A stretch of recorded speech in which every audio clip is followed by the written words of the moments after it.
What's up, everybody? It's your boy Prince coming to you with my first video of 2022. I know it's been a while, but I've been handling some stuff, so I haven't been uploading as frequently as I'm accustomed to. However, I have been recording videos, so I just haven't been editing them and stuff like that.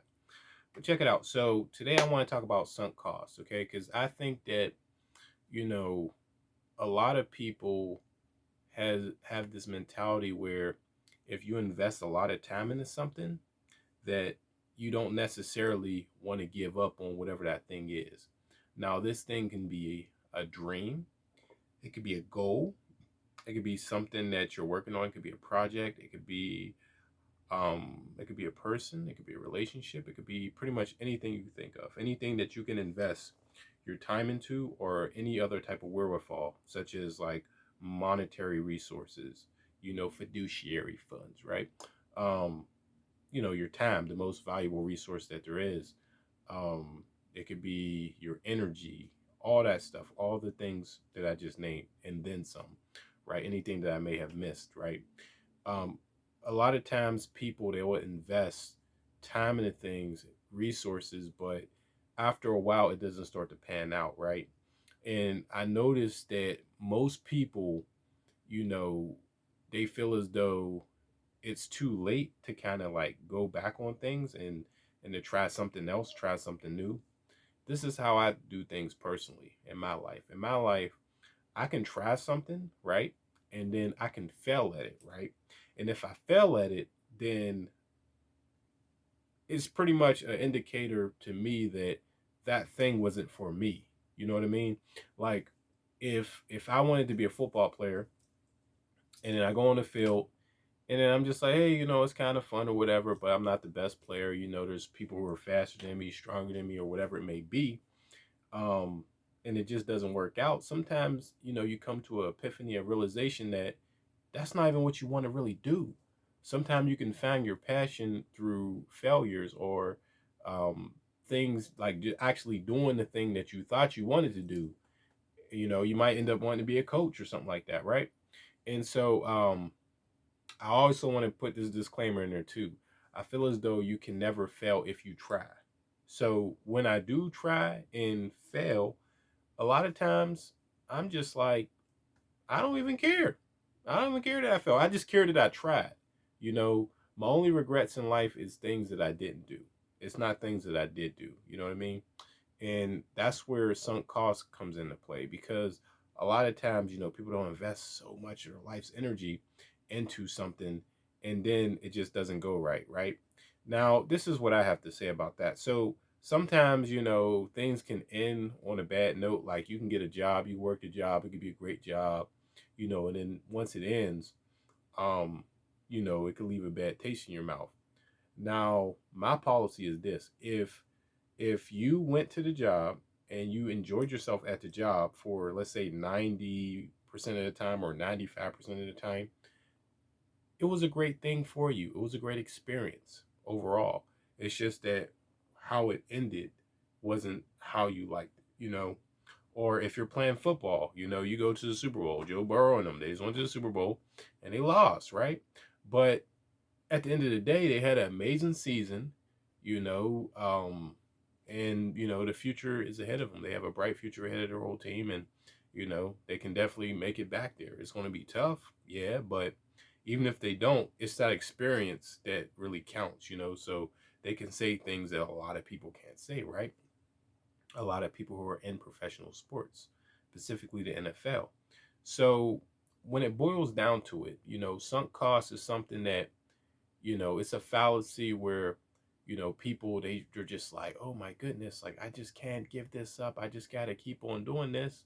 But a lot of times you can actually miss what you were really meant to do, or what life really has to offer to you, or the universe has to offer to you, because you're so caught up in that one thing, and it's pretty much like a one-itis of a dream, a goal. It even could be a person, it could be a friendship, it could be a romantic relationship with your significant other or something like that. A lot of people, they always say like, oh yeah, well, this relationship failed, that relationship failed and stuff, right? But I don't really see it that way. Like when I look at people's relationships, because you see all these marriages um, failing in the media and, with the celebrities. And, I'm like, well, if they've been together for 20 years, 15 years, 25 years, 30 years, whatever, right? And they enjoyed themselves about 80% of the time, if not maybe like 85% of the time, maybe even more, right? But let's say it's 85%. Let's just use that benchmark, right? That percentage. If they enjoyed themselves 85% of the time, then to me, that was a pretty successful relationship overall. Just because something ends doesn't necessarily mean that it's a failure. And just because something ends doesn't mean that, you know, it was just trash, like, because people, that's what I hear a lot from people. They're just like, oh yeah, well, like you failed your football career or blah blah blah blah blah blah blah. And I'm just like, but the person really did a hell of a job the whole time. They enjoyed themselves, they got great experiences and all that kind of stuff. Sometimes, you know things don't have a storybook ending, you know, and nothing lasts forever either, you know. And you see guys like Tom Brady retiring from the game, and he lost to the his team because it's a team sport, right? A lot of people forget that football is a team sport, but hey, you want to say it? He lost, right? He lost to the Rams, right? He did a wonderful job. He made a big comeback. I feel as though if Antonio Brown was in the game, I feel as though they probably would have won. Now check this out. So he retired after the game. No one expected him to retire so soon. He's been in the NFL. He's been playing for 22 years. He holds basically all the records, won 7 Super Bowls, and he won, of course, more Super Bowls than any franchise in NFL history, right? And so when he walked away from the game, it felt really weird because I'm like, you know, that's not how I envisioned Brady walking away. I always thought that he maybe would walk away after a Super Bowl championship. You know, like that's I feel as though like if he would have won this year, he would have came back and tried to do a three-peat. But I feel as though if he was, let's say he lost this year, right? Let's say he would have came back the following year. You know, I feel as though if he would have won the Super Bowl, then he'll go. He'll retire. And if not, then he'll eventually retire. But it'll be more so on some like, hey, I don't really have it anymore type of deal. Like this guy, retire with MVP numbers. No one has ever retired from the NFL as a quarterback performing the way he has been performing. And that's really impressive. But when I was thinking like that, like, wow, why would he retire right now, right? And then you see the articles and stuff. And I'll make a whole another video on that, right? Because I'm not trying to really go too off on a tangent. But I caught myself and I'm like, wait, who am I to really judge, whether or not he should have retired, or speculate like what's really going on through his head. I'm only looking at it from my perspective, you know, and that's definitely not Tom Brady's perspective. I can bet some chips on that, right? So I think that's what a lot of people get caught up in. They get caught up in what other people think. Like if people know that you wanted to really do something or you were really trying to succeed at something and then it doesn't work out for you, you know, I feel as though you think about all the people who are going to be like, oh, well, I told you it wasn't going to work. Or, oh, like, oh, what happened or whatever. And sometimes things can be embarrassing too. Like you make it all the way and then it don't work out. And then you're just like, and sometimes it's not even your fault.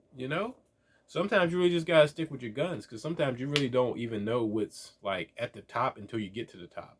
And I actually got a story time about that, and that's what inspired me to make this video because professionally I had an experience where I was really down about it. But the other day I was thinking about it and I was like, wait, I stuck to my guns. I stayed true to myself in the people that I served. So at the end of the day, I should feel no shame. I should feel no embarrassment or, I shouldn't feel like I let anyone down because I did the best I could, and I gave it a good run. Like It's kind of like the Joe Burrow thing. He gave it a great run. Young guy. It just didn't work out. But in my case, it was more so a conflict of values and integrity and stuff like that, where I wasn't budging. But yeah, but overall, when it comes down to it, when things are not adding up, start subtracting. When things are not adding up, start subtracting. And you have to subtract those things that are pretty much dead weight to you. It could be physically, mentally, it could be metaphysically, you know what I mean? We got the metaverse now, so we can do something with that, right? Financially, however you want to call it, right? If there's something that is weighing you down, please let it go. Let it go.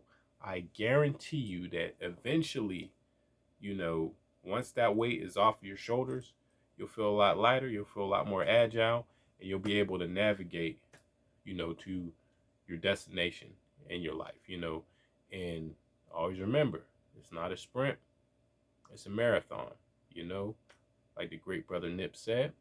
And, so if you guys got any thoughts about this video, it might seem all over the place because I just made this off the cuff. I didn't prepare for it, but definitely drop a comment below, let me know if you want me to make a video on something else. But I would like to close just saying this, though, I feel as though when it comes to people as humans, we tend to not let go of mistakes solely based on the fact that a lot of times we don't let go of these things because we took so long to make these mistakes. We took so long to accumulate these mistakes. It could be debt, if let's say you have a lot of student loan debt, right? And it's taking you a long time to accumulate that debt. You invested a lot of time going to classes, getting a degree or multiple degrees or certifications or whatever it may be. And, let's say it didn't work out for you, or let's say it did work out for you, but then you found your true calling, and let's say you started to, you started a business or something, right? And it's non-related, but some of the experiences and skills that you did hone, with the experience with, going to school and all that kind of stuff, it is an attribute, a positive attribute that helps you with that, right? Don't fret. Just let things go, but it's really hard because at the end of the day, we have this one life. It's limited. There's no do-overs. No do-overs, so people are definitely conscientious of what the hell is going on, so I understand. I definitely understand. But do yourself a favor and let things go. All right? It's your boy Prince. That's my time for today. Thank you for your time. Peace.